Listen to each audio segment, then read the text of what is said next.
Be advised, the opinions and views of the hosts and guests do not reflect those of the station.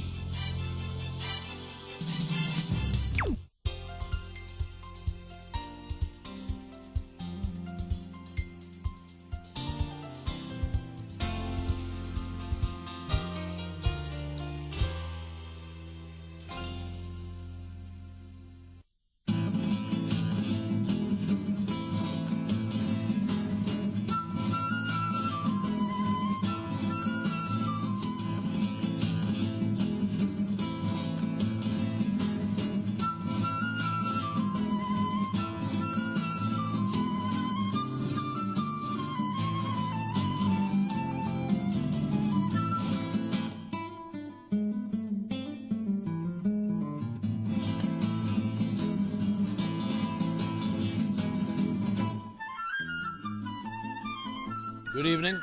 Welcome once again to another episode of Illuminati with Trix and me. Yeah, Over here. As you well know, our show features individual artists who are tops in their fields of endeavor. That's right. We've covered practically all the genres of creativity among Filipino artists. Yeah. And tonight, as usual, we have a very special guest. Maybe I'll allow Trix to introduce our guest. My pleasure. Over here, if the camera can pan over here, we actually have an empty chair. And this is not our guest in the form of a ghost. This is actually a product or one of the works of our very special guest for this evening. So it is my pleasure to present you with... Yeah, there is the... Well, no, we're not presenting a ghost.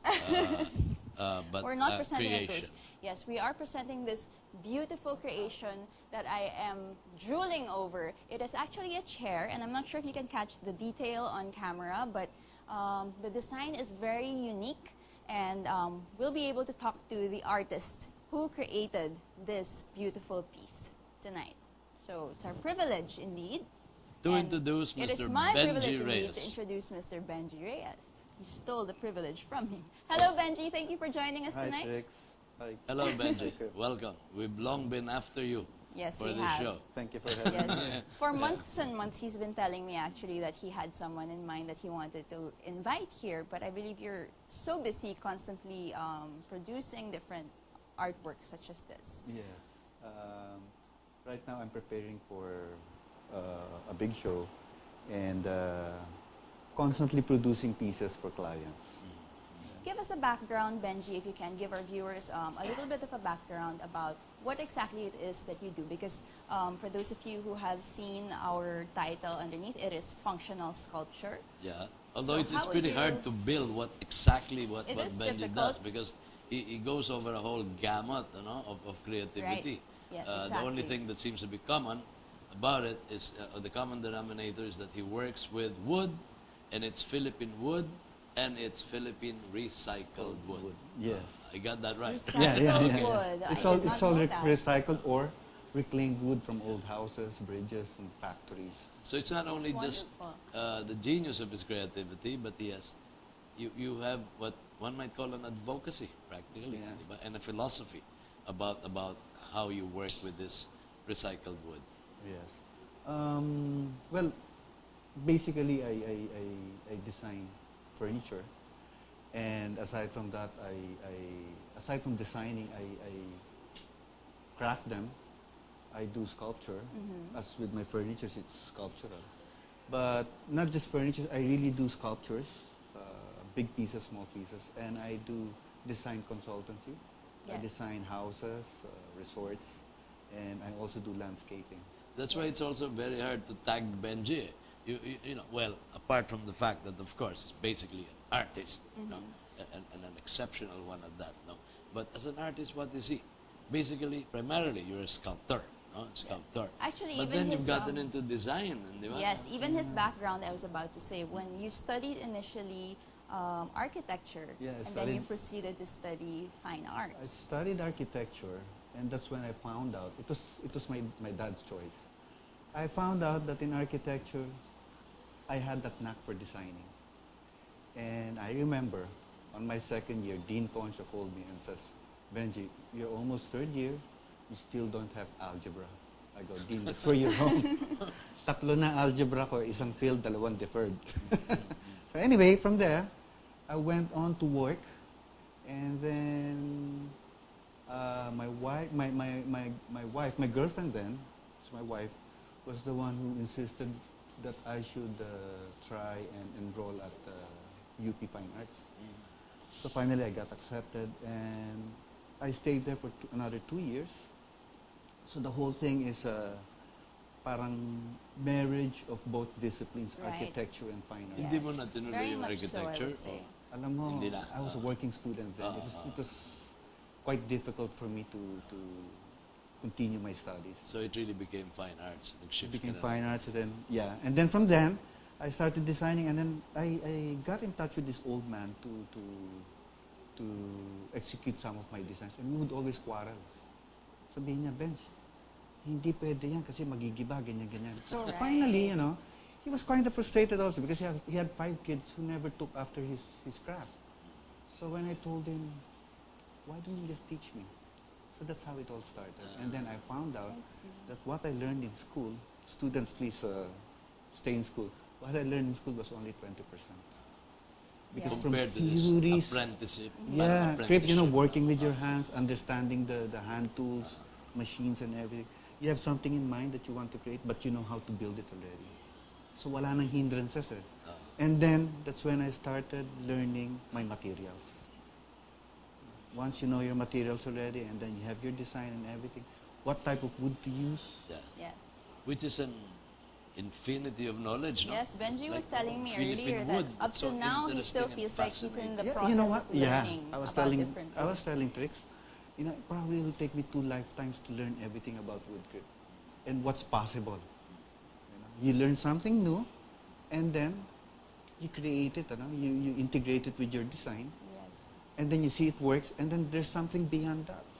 But the Philippines is a good place to be a wood sculptor or a wood artist because we have an amazing range of Yeah, resources. Because of old houses. And I never use new wood. I only use reclaimed wood. And the good thing about this wood, it's air dried, it's well seasoned. And during the olden times when people would build houses, aside from architects and engineers, they would hire a sawyer who would go up in the mountains and select mature logs to cut and process. No? So you cannot compare the old yakal with the new yakal because the old yakals, you can't even drive a nail through it. That It's hard. Wow. really tough wood. What is the reason, Benji, that you decided to work only with recycled wood? Well, our forest is beginning to look like my head.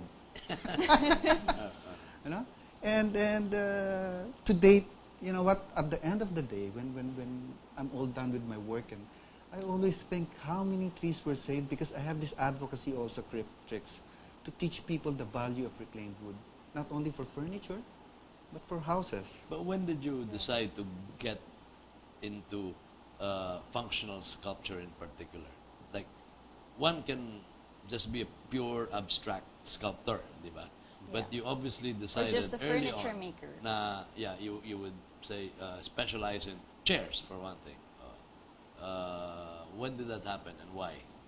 Well, I lived through hard times, and there was one thing that I really, follow, a principle that what makes you different from other people, and probably it was that drive that made me create stuff that were totally different.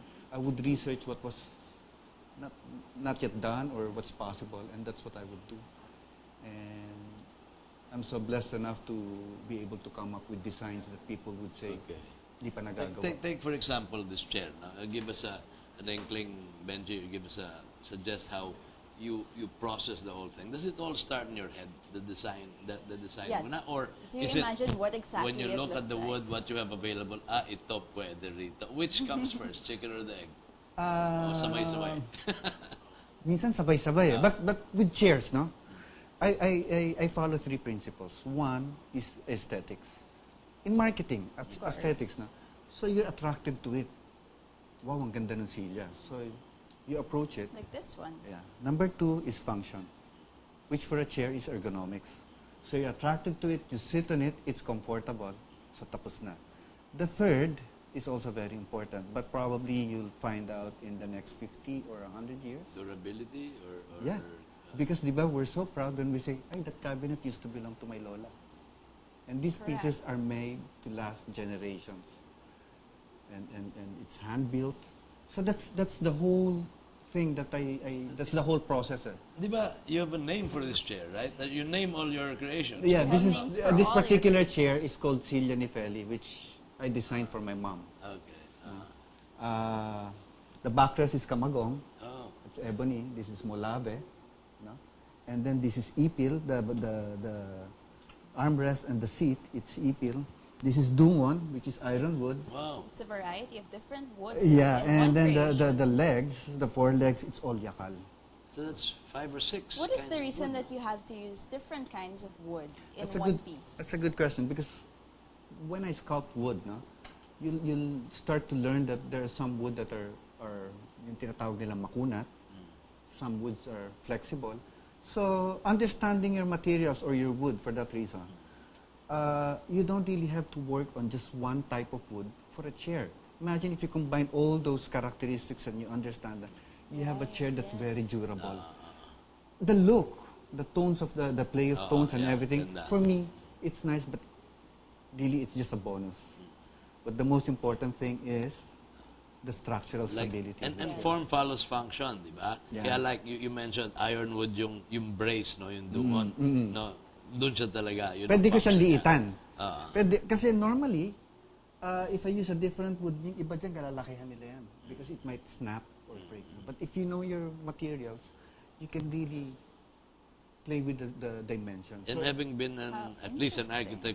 architecture student, you know naman yun, di ba, as you said, you went through algebra, no? So, yung mga stress tests, alam mo na yan. Yeah, yeah, That yeah. it will hold a 180-pounder actually, or it's, 200-pounder. for me, it's all common sense. And when you look at it, a chair is meant to be looked not just from the front, from all sides yan. It belies Barbara Correct. Streisand's song. Di ba, Kantahin any mo nga, piece, kantahin mo nga. any piece kasi sa akin din, if you design something, di ba, expose it from all sides, even at the bottom. That's why each piece is really handcrafted, it's hand-sanded and hand-oiled. Okay, when you say handcrafted, hand-sanded, and sand oil, do you mean that you yourself personally No, work I on each piece? have workers that help me do that. The concept, the prototype, some sculpting pieces, sculptural pieces, I do it. Let's look at some of the photographs of Oh, we have the photos. many styles, elegant chairs. Here's one. Can you describe this, Benji? This is good but- you started with this because No. this is how it all started, Kurt. This is the Datu chair. That too. Was that your first? This was my first chair when I Wow. got invited at Saitan. Ah, So this is what I showed together with another cabinet, and that year I won the most promising parang design. presidential chair, no? Oo. Pero makikita mo, Head honcho chair. hindi pa siya functional. The ergonomics is not there. It's really upright. Upright lang. Yeah. What's the next? Ito. This one is Silya ni Ina. I designed for my daughter, Okay. my eldest daughter. The backrest also flexes. Very small backrest, no? This is a favorite chair of doctors. Ito ang ganda. It looks very to? comfortable. Itong lounge chair. Chase lounge. No? Tatawa ka sa pangalan nito. It's a recline. Di ba parang lazy boy? Ah. It's called One Tamad. Very clever. After my lolo. One Tamad. Na-adjust ba yan? Hindi, no? Na-adjust yan. Pwede mo itaas yan. Fantastic. Pwede mo siyang itaas. This one is a love seat. Okay. Kasintahan. What is the wood here? Ano yung backrest na yun? The Ano yung backrest, kulay? the backrest is the O. Wow. Tapos the frame, the legs. Makikita mo yung legs niya. Oh. It's the front leg, and then the backrest is also part of the back leg na. It goes through the seat. Oh, that's right. Yeah, there's some continuity there. And then all the backrests, it's all steam bent. Para hindi sayang yung kahoy. I steam it, tapos kinukurba ko. Ito, ano yung backrest dito? Parang iba na naman. Yang kamagong yan. Kamagong. This is the Keisha chair for my youngest daughter. Yung kamagong parang spiral siya. Oh. Slots din siya. Ito, this is a nice chair for telling, when you sit down and tell stories to your kids. This is Silya ni Lola Bashan. Who? By the way, well, I'll mention that later. Ito Silya ni Lola Bashan. Kita mo, nakaano rin siya, yung sandala, no? Oh, ibang-iba rin ang design nito. Ito, Silya ni Pedro. After my dad, my grandfather, and my father-in-law. Ganda. Ganda. And this one? This is well, a lot of people say, this is my signature chair. It's called the Raha chair. When I designed this, the principle was to toy around with your sense of engineering. Baka mabali pag sinandalan mo. Yeah, wait. Let's keep it in this chair. Yeah, that's Kala mo fine. sa gym, no? Kala mo pan-gym, ano? Diba? Hindi, pag sinadala mo kasi, look at the armrest. It's not connected to the backrest. And people would think, that's about 3/8 of an inch thick lang. So, when people think na, alam mo, pag sinadala ko, it might snap. It will not. It will not. It will not. What is the wood here sa backrest? That's the O. The one, light. String bent. Principle of the bow. Principle of the bow. So it springs a bit, no? Yeah, it springs a bit. Ganda. Very beautiful. Do we have other pictures in this set? I wonder. Ito. Yung bago ito. Sa lumpwet. Sa lumpit nga. Tingnan mo, nakakurba yung puwet, ha? That is one of the first series of salumpwets that I did. Parang mga pang-Amerikano na yata itong mga ito, no? Hindi rin. Local din. To date, I've done only about 4 of them. O pang mga obispo. Apat pa lang nagagawa ko Parang niyan. pang mga lalaking... Do you mass produce these, Benji? Or does each chair just have, let's say, 4 pieces? We haven't Each seen this design. ba? We haven't... That is, in 4 years ago, Krit, I did a retrospect of my designs when I turned 50. Oh, this is not a chair, This but is not a chair. table. Sulok-sulatan. It's a working A table. writer's table. Writer's table. Écritoire. You notice the drawers underneath? May hidden drawers sa likod. Ganda. Sulok-sulatan. Tumba-tumba. Rocking chair. No? A rocking chair. Ito, when I first saw this, Benji, I was wondering, wow, the back of at the end, the back end of waves a those, little bit. parang ang nipis-nipis na, no? Para mababali, Yun na? nga, yung parang tatakot kang pag when you make tumba, tatama yun, Kahit iganon mo, hindi siya aabot. That's what I thought, na Hindi siya you've designed it na hindi aabot. Hindi siya aabot. Coffee table. Coffee table yan. I call it Simple, pero barako. elegant. Barakong kape. Pambarakong kape. It's all Pinoy. Pinoy lahat ang ano niya. Ang ganda. Nakakatawa kasi, a lot of foreign buyers, they call it by the Tagalog name. Hindi yung, I'd like to order a lounge chair. I'd like to order a one tamad. And then they research on what the name is all about. Ang ganda, nakakatuwa. It becomes even more exotic for them and personal, no? Personal, it's a work of yeah. art. It's a work of art. It's not any generic, chair. There's a website that wherein I post most of my works. No. What is that website, Benji, for our Lumberjacks.com. lumberjacks.com? It's a community of 40,000 plus woodworkers and designers from all around the world. Wow. Pakitahan kayo, payabangan kayo. Not Ganon. really. Alam mo, maganda kasi, makakakuha ka ng idea sa kanila. Sila makakuha ng idea. So it's a parang forum That's there, right. and then you post Yes. your work. What's nice is sila magsasabi if your work is original or not. Di ba? No, that we've Ang never maganda seen rito that. ngayon, you have followers from all around the world, and they look at our wood ibang klase. Even our work as Filipinos. Kasi iba, they would think Philippines, who would make furnitures like this in the Philippines? But actually, we have a lot of good designers in the Philippines. So, Oh, definitely. Yeah. Di ba, as far as I know, we've been called the Milan of Asia, no? That was a In long- terms of design and that was creativity. alam mo, that's another Oh, yan issue. eh, Kit. That oh. was a long time ago. We've been called that, but to date tayo pa rin yun eh. Oo nga. But- Konting push na lang eh. At sinasabi kasi sila dati when the Vietnamese came in, the Chinese, they were stealing our designs and everything. But that's not true. Why would you steal the design if you can steal the goose that lays the golden egg? The people themselves, the They artists. will get the creative people, the designers to work for them. Kaya nga. So it's all a matter of establishing that network of support, no? Na we can show anywhere in the world, no? Yung road tour But of we the do US, really have a Europe. lot of good designers. Oh. Break lang, break lang. Alam na nga lang mostly ng mga tao yung mga sa Cebu. Which is true. Well-deserved. No? Well-deserved. The furniture makers in Cebu. But, by the way, we actually had 3 sets of stills. No? There's no time in this first half to show the second set, can show which it in the will second show, half. exactly, that one will show si Benji at work para baka ma-discover natin yung mga techniques niya at saka yung mga tools magaya natin, no, kung anong ginagamit niya. And then we have a third set where we show Benji on a larger scale, working not simply on functional pieces like chairs and tables, but entire houses and resorts.